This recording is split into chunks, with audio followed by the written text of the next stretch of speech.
Atenção, senhores ouvintes. Depois de covardes ataques contra nossos navios mercantes perpetrados por um inimigo cruel e traiçoeiro, o Brasil declara guerra contra os países que formam o eixo, aliando-se às forças que lutam pela liberdade de todos os povos.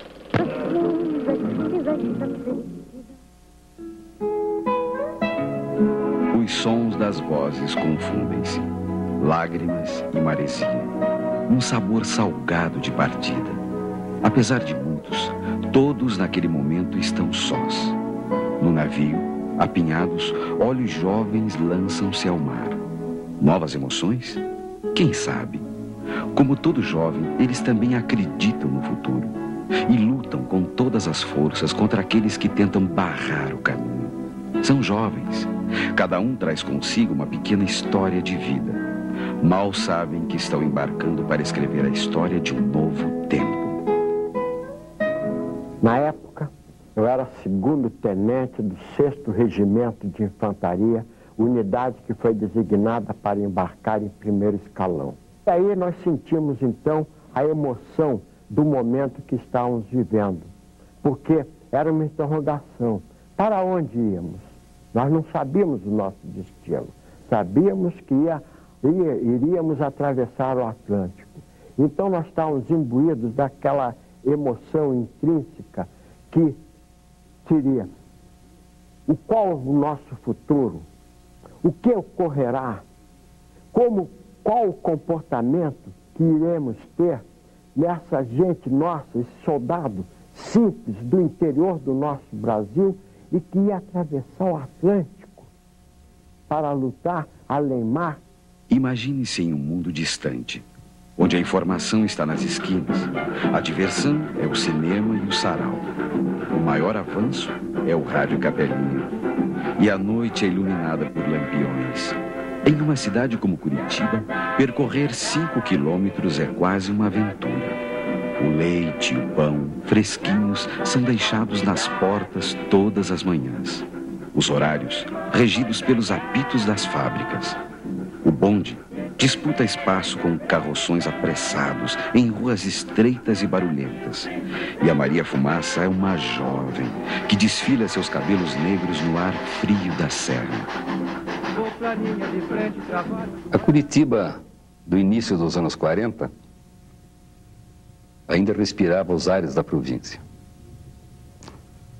O tempo era balizado pelos sinos da catedral, da Igreja do Bom Jesus e pelo apito das fábricas. A cidade cheirava a erva mate. A maioria dos engenhos estavam no centro da cidade naquela época. E cheirava também a sabonete de coco nos bailes polaqueiros, que se chamavam, que ocorriam na periferia da cidade. De repente, imagens aterradoras chegam do além-mar. Nas fotos dos jornais, o velho mundo está em chamas. Polônia, Áustria, França.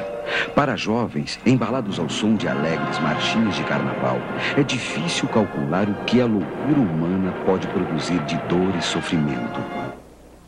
No ano de 1939, eu estava cursando o tiro de guerra em Porto União. Num exercício em que fazíamos, exercício de campo, o sargento instrutor reuniu o grupo e informou que tinha ouvido uma notícia de que a Alemanha havia invadido a Polônia numa operação muito rápida. E essa notícia, naturalmente, causou um grande impacto entre nós. O romper das relações com os países do eixo, Itália, Alemanha e Japão, lança o Brasil no trágico mundo da guerra. E o que parecia tão distante chega com a velocidade dos mensageiros da morte. Bocas famintas de sangue lançam torpedos contra nossos navios mercantes. Nas antes calmas águas de nossa costa, agora jazem brasileiros inocentes, pegos de surpresa por um furacão que varre o planeta.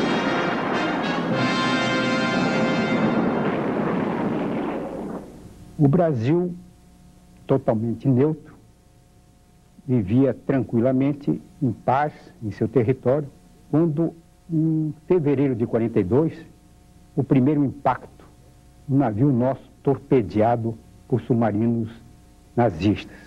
Submarinos que estavam singrando aqui o Atlântico Sul e com a ordem de Hitler de torpedear todos os navios que encontrassem que não fosse de bandeira italiana ou alemã. O povo brasileiro, o cidadão brasileiro, o estudante, o operário, foram às ruas pedindo a declaração de guerra.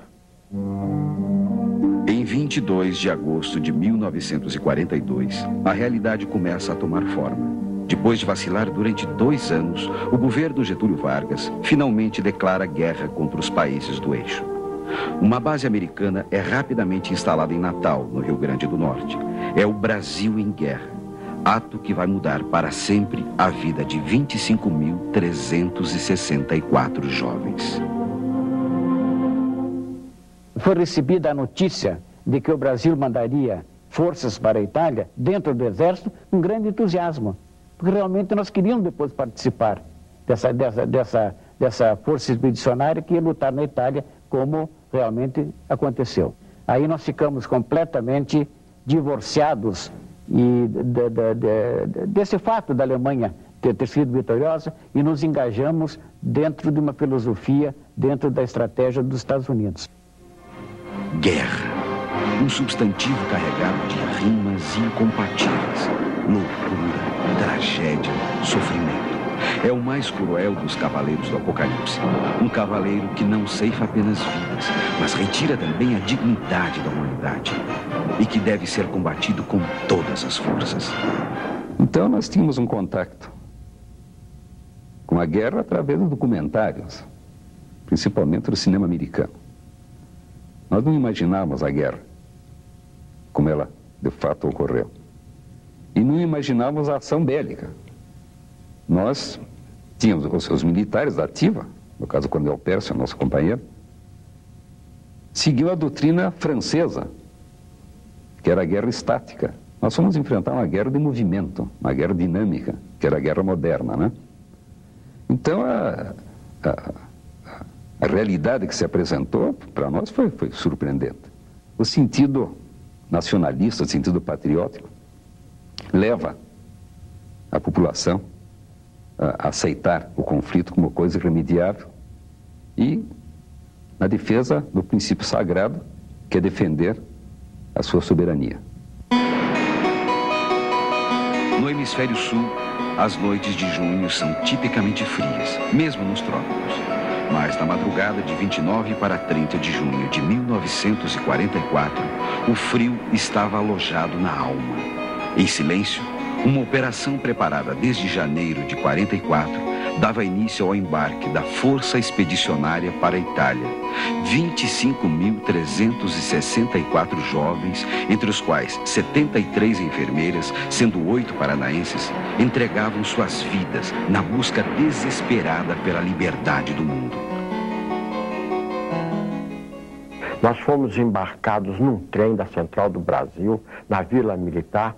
Esse trem com os vagões totalmente às escuras para manter o sigilo do embarque.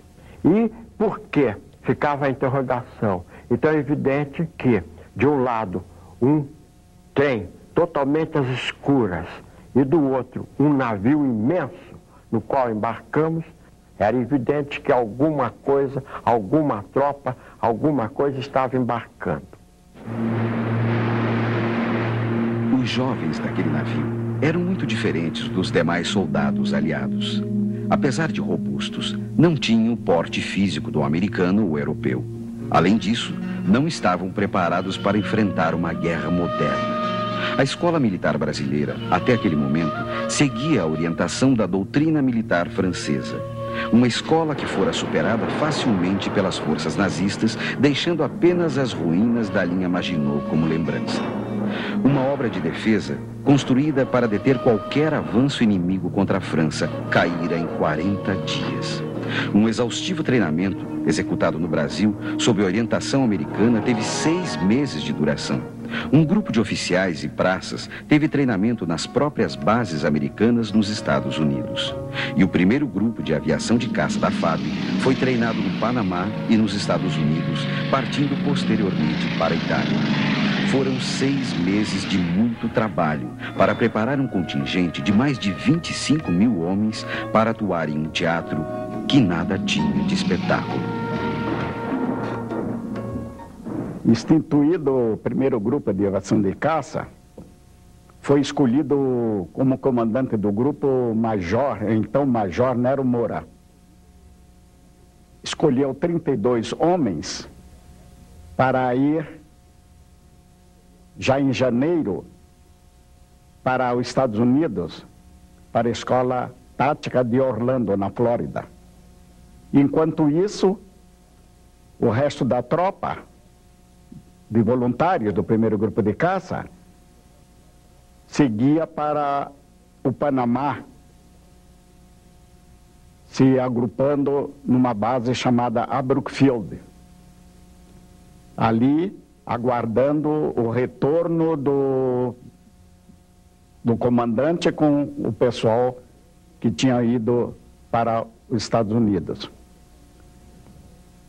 Chegando lá, quando voltaram, nós tínhamos já sido distribuídos em diversas bases aéreas ao longo do Canal do Panamá, porque era um treinamento, mas efetivamente nós já estávamos tomando parte da guerra, porque já tinha sido, os Estados Unidos já tinha sido agredido pelo Japão, e então eles estavam em guerra com o Japão já naquela época, quando nós estávamos em treinamento no Panamá. Depois disso, então, quando eles chegaram dos Estados Unidos, eles nos reuniram e nós fomos para uma base, mais para o interior. Saímos da zona do canal e fomos para uma base no interior, a mais ou menos 80 milhas do canal, chamada Água Dulce.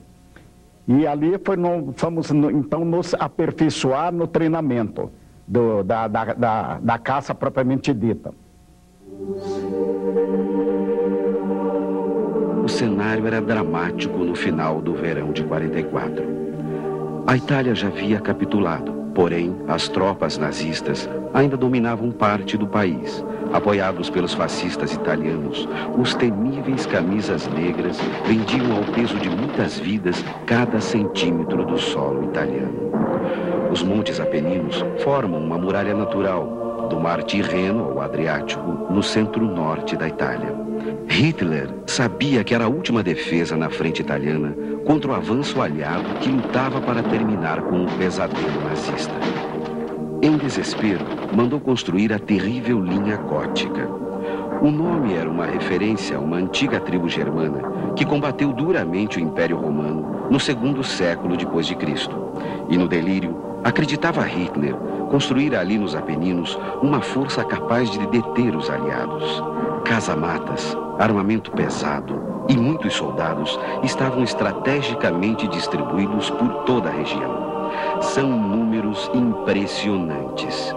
500 canhões, 3.000 metralhadoras, 4.000 postos fortes, 100.000 minas, além de soldados profissionais com mais de 5 anos de combates altamente treinados e prontos para enfrentar qualquer tipo de inimigo. É para este cenário que são destinados os nossos pracinhas.